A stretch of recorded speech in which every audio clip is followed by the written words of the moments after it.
اولاد بھی یک کے بعد دیگرے نرینہ اولاد ایک کے بعد ایک فوت ہونی شروع ہو گئی، اور ایسے ماحول میں ایک کے بعد ایک گئی جس ماحول میں لڑکی کو کچھ سمجھا جاتا ہی نہیں تھا، لڑکا ہی سب کچھ تھا۔ آج بھی اگر اس کا تھوڑا سا اس کا مظاہرہ دیکھنا ہو تو یہاں بھی ہے، سب سے پہلے ماں روتی بیٹی کی پیدائش پہ، یہ بڑی مصیبت ہے، ماں ہی روگی تو پھر کون نہیں روئے گا، اللہ حفاظت فرمائے۔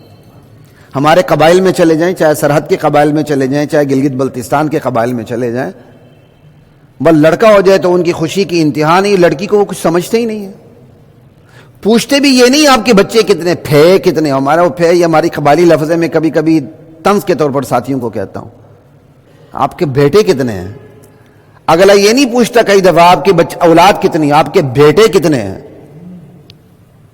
اور جس کا بیٹا نہ ہو اس کو کچھ سمجھتے ہی نہیں، کہتے نہیں یار یہ تو نامراد ہو گیا، چاہے وہ زبان سنا کے سمجھتا یہی ہے، وہی جاہلیت کا ذہن، وہی جاہلیت کا ذہن۔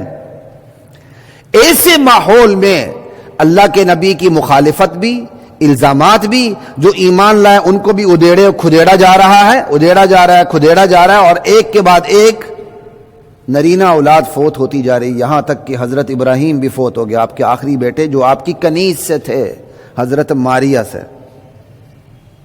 وہ بھی فوت ہو گیا۔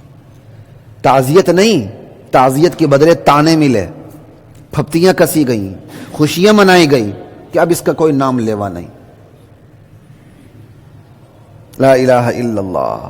اب محمد اکیلا رہ چکا ہے، اس کی نسل گئی، اس کا ذکر گیا، ہائے بیچارہ اکیلا رہ گیا، معیشت بھی ختم، معاشت بھی ختم، پورے قریش سے یہ کٹ کے رہ گیا، علیحدہ ہو گیا، الگ تھلگ، کب تک اس کی زندگی ہوگی، کتنی یہ بہاریں دیکھ لے گا۔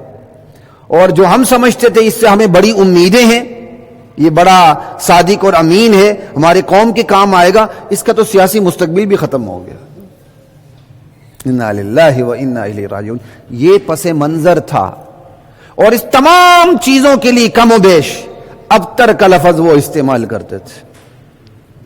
ابتر کہتے ہیں، یہ بترس ہے، کاٹنے کو کہتے ہیں، ابتر مقطوع، المقطوع النسل، جس کی نسل کٹ گئی ہو، الابتر المقطوع الذکر، جس کا ذکر ختم ہو گیا ہو،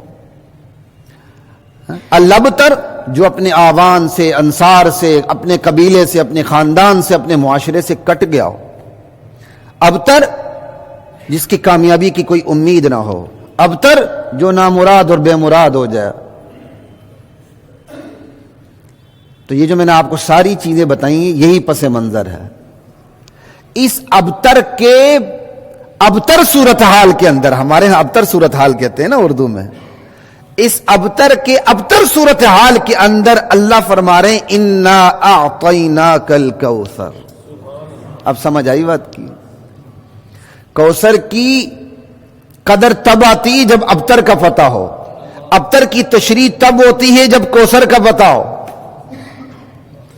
کوثر کی تشریح کرتے ہوئے ابتر کو ذہن میں رکھیں، ابتر پہ جاتے ہوئے کوثر کو ذہن میں رکھیں، مزہ آ جاتا۔ پھر یہاں انا ہے، آتینا ہے، یہ نہیں کہ آتینا، یہ بھی کہہ سکتے تھے، نہیں، انا آتینا، ضمیر متکلم، اللہ کہتے ہیں ہم نے، یہ ہم کا لفظ 2 دفعہ آیا ہے،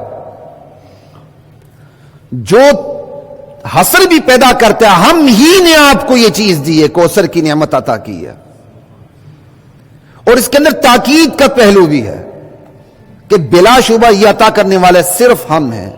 اوپر سے ماضی کا صیغہ ہے، پاسٹ، ماضی کا صیغہ ہے، جو عطا کی ہیں وہ بھی ہم ہی نے کی ہیں، جو عطا کریں گے سمجھیں وہ عطا کر چکے ہیں ہم آپ کو۔ اور یہ عربی اسلوب ہے، فیوچر میں کوئی بات ہوتی ہے اگر وہ بالکل 100% یقینی ہو تو فیوچر کے سینٹنس کی جگہ وہ پاس کا سینٹنس استعمال کر لیتے ہیں۔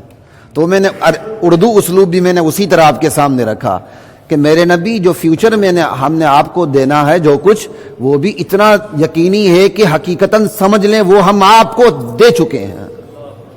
یہ ہے انا اعطیناک، ہم آپ کو دے چکے ہیں، عطا کر چکے ہیں، کیا؟ کوثر۔ اتنا کلاسیکل ورڈ ہے، کہ 10-15-20 الفاظ بھی مل کے اس کی تشریح نہیں کر سکتے. اگر اس کو محدود پیمانے میں سمجھا جائے تو دنیا آخرت کی تمام بلائیاں اس کے اندر داخل ہیں، سب کچھ اس کے اندر داخل ہے. کیا اللہ کو پتا نہیں تھا کہ میں اپنے نبی کی نرینہ اولاد کو اٹھا لوں گا تو قبائلی معاشرے میں جہاں اولاد ہی صرف نرینہ اولاد کو سمجھا جاتا ہے وہ تانے دیں گے میرے نبی کو؟ کیا تانے دینا میرے اللہ کو منظور تھا؟ کیا نعوذ باللہ اللہ کی چاہت تھی کہ دشمن میرے نبی کو تانے دے؟ جب انہوں نے کہا اولاد ختم ہو گئی ہے، ذکر باقی نہیں رہا، اکیلا رہ گیا ہے، بس چند دن چند بہاریں زندگی کی، تو اللہ نے جواباً یہ نہیں کیا کہ نرینہ اولاد کی بہتات لگا دی. آپ نے غور کیا؟ نبی علیہ السلام کی تمام مذکر اولاد بچپن میں فوت ہو گئی، بیٹیاں بچی صرف 4، 1 نہیں، 2 نہیں، 3 نہیں، 4. جو 4 کا انکار کرتا ہے وہ قرآن کا انکار کرتا ہے، جو قرآن کا انکار کرتا ہے وہ اسلام کی سرحدات سے باہر چلا جاتا ہے.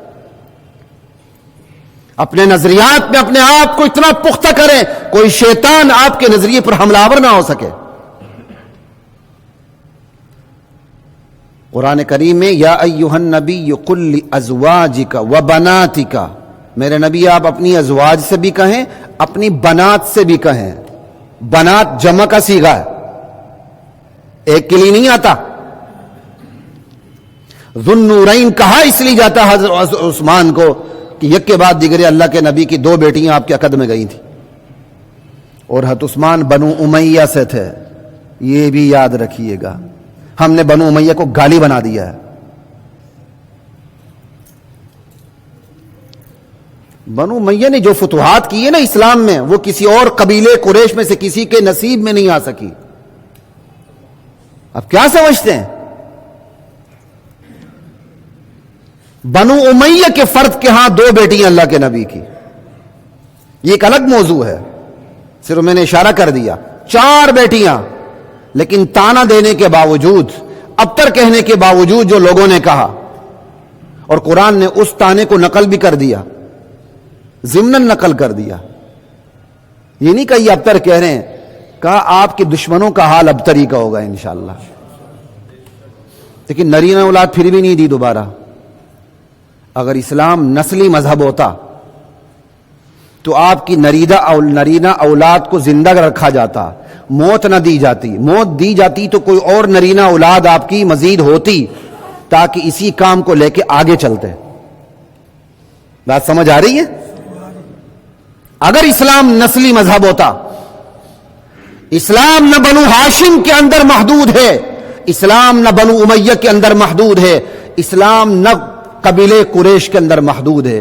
اسلام قبیلے قریش میں محدود ہوتا تو مدینے نہ پہنچتا، مدینے میں محدود ہوتا، عرب میں محدود ہوتا تو عجم میں نہ پہنچتا.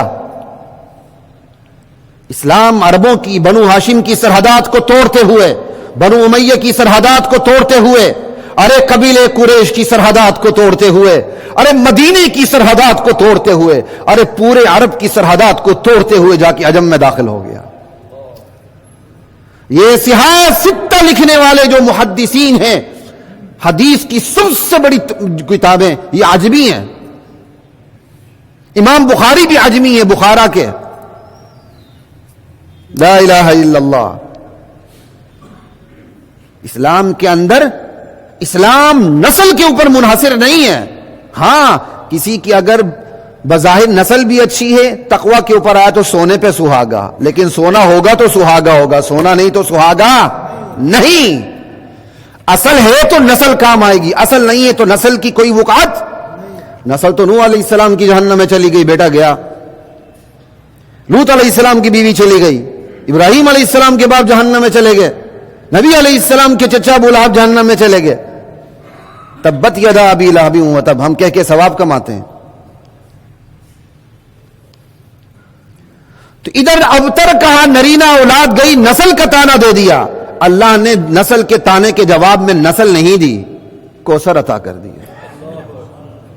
کوئی سمجھ آ رہی ہے؟ تو یہ میں نے 2 پہلو آپ کو بتا دیے. کوثر عطا کر دیا. لا الہ الا اللہ.